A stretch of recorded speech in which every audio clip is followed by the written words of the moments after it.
Hello viewers, আসসালামু আলাইকুম। আজ আমি কচুরমুখী দিয়ে নদীর বোয়াল মাছ রান্না করে দেখাবো। প্রথমে আমি গরম তেলে আস্ত জিরা তেজপাতা ফোড়ন দিলাম। এরপর দিয়ে দিচ্ছি পেঁয়াজ কুচি সোনালি করে ভেজে নিয়ে দিয়ে দিচ্ছি আদা রসুন জিরা বাটা, 2 চামচ মরিচ গুঁড়া, হাফ চামচ হলুদ গুঁড়া, স্বাদ মতো লবণ দিয়ে মশলা ভেজে নিচ্ছি। মশলা পুড়ে না যায় তার জন্য সামান্য পানি দিয়ে দিচ্ছি। এবার কচুরমুখী দিয়ে মশলার সাথে নেড়ে মিশিয়ে নিচ্ছি। পানি দিয়ে এখন আমি ঢাকনা দিয়ে ঢেকে কচুরমুখী সিদ্ধ না হওয়া পর্যন্ত রান্না করে নিব। এখন আমি বোয়াল মাছগুলো দিয়ে দিচ্ছি। মাছগুলো কচুরমুখীর সাথে মিশিয়ে নিচ্ছি।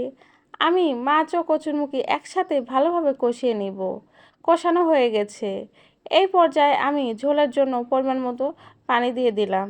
এভাবে ঢেকে 5 মিনিটের মতো রান্না করে নিলেই আমার কচুরমুখী দিয়ে বোয়াল মাছ রান্নাটি হয়ে আসবে।